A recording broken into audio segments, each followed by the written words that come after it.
I think this is probably one of the most important topics for the previous years as well as going forward, which is around subscriptions and reader revenue. Yes. We see, as per the report from Reuters, about 80% of all publishers have said subscriptions will be their most important priority this year, right? And everybody is looking at some form of reader revenue coming in on their properties, on their mobile apps, on their web apps, any other channel that they distribute on. Do you see that a lot of publishers will go behind a paywall? We're seeing that with niche publishers. We're seeing that as expected with financial news sites, right? So those are the first ones across the world to go behind a paywall. But do you see regular news sites also going behind a paywall? Something like The Quint, Indian Express, India Today, all of this is news that I would get on the other sites as well, right? So would you think that these sites will also go behind a paywall soon? Yeah, Chiddi, this is a real, hot conundrum kind of question. And I would really hesitate to give very pat answers. I think we are still in the middle of learning. So at our end, if I was to share our experience, we've got one property, BQ, Bloomberg Quint, which is really a predominantly paid property. We put it behind a subscription. There is, of course, it's a premium. You get 2 or 3 articles free, but the really premium content is behind a paywall. It's behind a hard paywall. You have to pay to get it. Then is the Quint, which is a far more broad spectrum product, which is a younger product aiming at younger audiences, which is a much more widely distributed product. Remember, wide distribution is inversely proportional to your ability to monetize on subscription. Because if you're going to put your product, if you're going to put your content out on every conceivable platform, then your ability to make it into a pay platform gets diminished. It's inversely proportional. So those are calls that we have to take, keeping in mind the content strategy, keeping in mind the revenue strategy. So we've learned from both these initiatives of ours.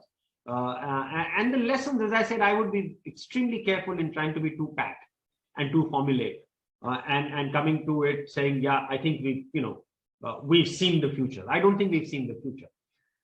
Clearly, in a Bloomberg Quint, as you said, financial sites pretty much proven now that since they have a financial utility for the reader, since there is the ability to create value out of your knowledge. By value, I mean monetizable value. People are willing to pay, and therefore we've seen that by putting ourselves behind a paywall there, that is clearly a subscription strategy that's working. But would I be so pat about it when it comes to the Quint? I don't think so. I think the jury's out, because while financial is one bit, the second is the ones which have got brand power. So the New York Times, the Economist, these have got fantastic brand power because they've been around for 100 years. Their journalism is the kind of journalism that is pristine, it's original, they break news, they go into areas where it requires great resources they send reporters. So, and that's 100 years of sort of brand power that is built in. They can also put a lot of their content behind paywall. Not all of it, a lot of it, because the brand power pulls in consumers. The challenge is for people like the Quint, which are new and upcoming properties. They don't have a 100-year-old brand power. They certainly are building brand power. In certain demographics, their brand power may actually be equal to the 100-year-old brand power because you don't have the handicap of age. Let's say Instagram. In Instagram, I don't have the handicap of age. I am as young, as fresh, as powerful as the Times of India or Indian Express, while they be 100-year-old brands. But in this particular niche, I have no such handicap because I am as old as them in this niche, and therefore I can be far more experimental. But then this niche doesn't lend itself to subscriptions. This niche is not a niche which can pay 3,000 rupees a year or 4,000 rupees a year. They are students. They won't be able to, and you'll make a blunder by trying to convert that part of the audience into it. So I think the jury is out for products like the Quint, which are fast growing, powerful, which are creating a footprint which is very powerful, but in demographics which are not yet, which haven't yet reached their ability to pay. So you could be actually throwing the baby out with the bathwater if you were to make too quick a move in going pay there. And therefore, and there's one more category, which is the super specialist category. The super specialist category will be pay everywhere. You know, if I'm giving you this one article every day, which will tell you, you know, or two articles every day, which will break stunning news for you. Now there'll be 5,000, 10,000 people, 15,000 really special interest people who will pay for that. So the super specialist deep vertical will always be a pay property, but it's a small property. The brand, the powerful 100-year brand can be and will be a freemium, part free, but that brand will pull in the ability to for consumers to pay, force them to pay. Then there are the financial guys who will always have the ability to pay.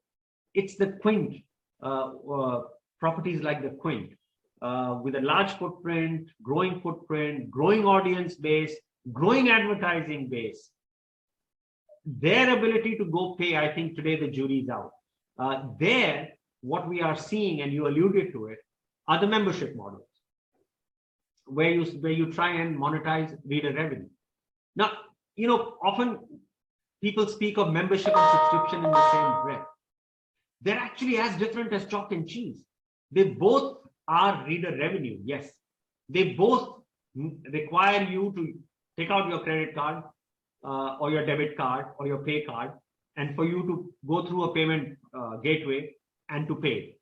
That is where the similarity ends. Because the subscription product is purely related to content. It's purely related to content. It has no ideological veneer. It has no value system attached to it. While a membership is actually much more a value system decision, is much more an ideological decision, not ideological political, ideological of a value system. Do I support gender equality? Do I support rights of LGBTQ? Do I support free market economy? Do I support a particular narrow interest group? And if I do support and I find resonance in certain content platforms for the kind of value system that I support, then I will go and become a member. So it's largely, while subscription is 100% for content, it has got no veneer of any value system or ideological veneer. A membership plan, on the other hand, I would say is 80% driven by an ideological or a value system, and only 20% for content which resonates with that value system. So they have two very different models. But properties like the Quint or the News Minute, these are properties that can certainly and must develop membership models. But subscription, I think, is, as I said, I think you have to watch. You have to watch how this space evolves over the next few years, because you also have a very vibrant, growing advertising revenue line. Why would you jeopardize that? And also the fact that your content cost base in digital is much smaller than the content cost base for legacy players.